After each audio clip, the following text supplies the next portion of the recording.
hunger haunts Ethiopia's Tigray region after years of war. From Reuters, curled up on a hospital bed in Ethiopia's northern Tigray region, an emaciated little girl struggles to breathe, as her father softly strokes her gaunt face and her mother sits crying. Tsige Shishay, whose pink sweater reads beautiful on the front, is 10 years old but weighs just 10 kilograms, 22 pounds. Her doctor says she is dying. A new victim of an acute food shortage in a region blighted by 2 years of war and struggling with drought. We are observing her while she is going, which is painful, paediatrician Dr Teklay Hagos at Ayder Comprehensive Specialized Hospital in Tigray's capital Mekelle told Reuters. He spoke in English so her parents would not understand. Staff at Ayder Hospital said 8 children died in May. In late June, a Reuters team made their first trip in 2 years to Tigray, the epicenter of the conflict. On the 4-day trip, they toured Mekelle and 2 towns, Abiy Addi and Samre, visiting a hospital in each place and camps for the displaced. Guns fell silent after a November ceasefire following 2 years of fighting between regional forces and Ethiopia's federal army with its allies, a conflict that drove people from their homes, destroyed harvests and disrupted food aid. A persistent drought has deepened the problems. About a fifth of the 6 million people in Tigray were severely food insecure in February, the World Food Programme, WFP, said. In a nation where 20 million people out of a total 120 million population rely on assistance, aid flows to Tigray resumed after the November ceasefire but were temporarily halted earlier this year. The WFP and U.S. Agency for International Development, USAID, both major donors, said they had paused flows because some aid was being diverted from those in need. Ethiopia's government criticized the halt but said it was investigating the diversion claims. The WFP and USAID said they were working to ensure aid reached the intended recipients and aimed to restart flows as soon as possible. The WFP said it hoped to resume in July. Abiy Addi, a doctor in charge of the Tigray region for the National Disaster Risk Management Commission, said that, starting from April and May, the commission had received reports from several districts and wards in the northwest, east and southwest zones of Tigray of people dying directly or indirectly from hunger. He said 595 people had died so far. The commission is a federal body that manages the government's crisis response. The Ethiopian government spokesperson did not respond to a Reuters request for comment on rising levels of hunger in the Tigray region or the resumption of aid flows to the area. The president of the Tigray Interim Administration, Getachew Reda, did not respond but said on Twitter on July 5 he had talks with WFP officials about efforts to resume aid flows.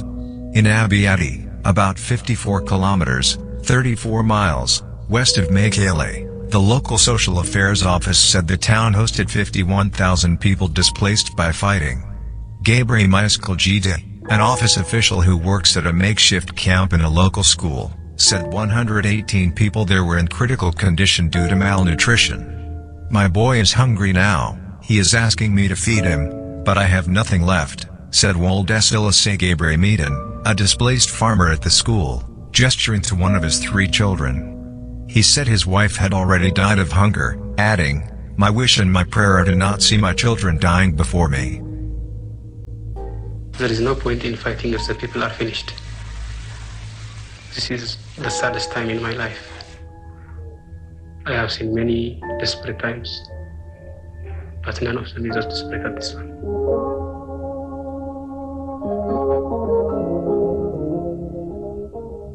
Because the people that I am fighting for are dying because of lack of food.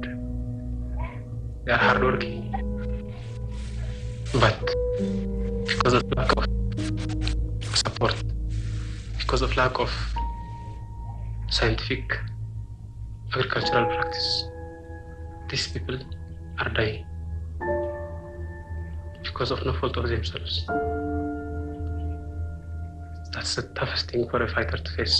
የምንዋጋበት ምክንያት የለም ምክንያቱም የምንዋጋላቸው ህዝቦች በረሃብ እያለቁ ነውና ይህ በህይወቴ ውስጥ አሳዛኙ ጊዜ ነው በርካታ ተስፋ አስቆራጭ ጊዜያት አሳልፌያለሁ የዚህ አይነት ተስፋ አስቆራጭ ወቅት ግን በህይወቴ ገጥሞኝ አያውቅም እኔም ዋጋላቸው ህዝቦች እኮ በረሃብ እያለቁ ነው። እነኚህ ህዝቦች ጠንካሮች ናቸው። ድጋፍ ማጣትና የዘመናዊ የግብርና ዘዴ ተጠቃሚ አለመሆን የረሃብ ሰለባ አድርጓቸዋል። ምንም እንኳን እነርሱ የጥፋቱ አካል ባይሆኑም ይህ ጊዜ በትግል ህይወታችን ውስጥ ከባዱ ጊዜ። What does God want from me? The answer is 3. Mercy, humility, justice. Now, mercy I can see. Loving mercy I can handle. Humble I can be, or at least try by your example. But justice, what's this justice? Is it just giving people the dues they deserve? Paying back with punishment for the problems they've perpetuated? Retribution and revenge, or recompense for rendered wrongs? Getting back, getting even, getting yours over getting along? Or is it a different tune? A more redemptive song?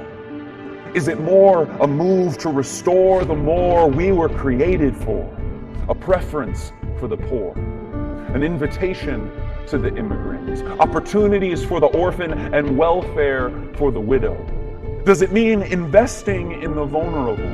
Advocating for the oppressed and serving the sick at the short end of the stick?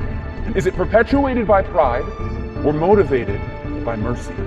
Is it inspired by selfishness or handled with humility? What a joy when we can leave behind the sea of iniquity and are free to live equally on a new shore where justice rolls like waters to the left behind, left out, outcast, cast down, downright done wrong, who could use a leg up. What's this justice?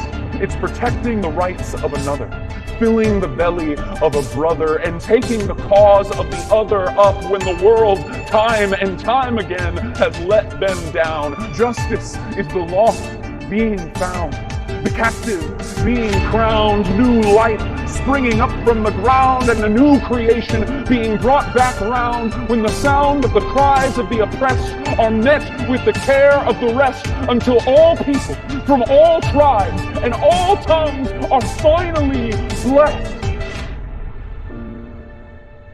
What's this justice? This is our quest.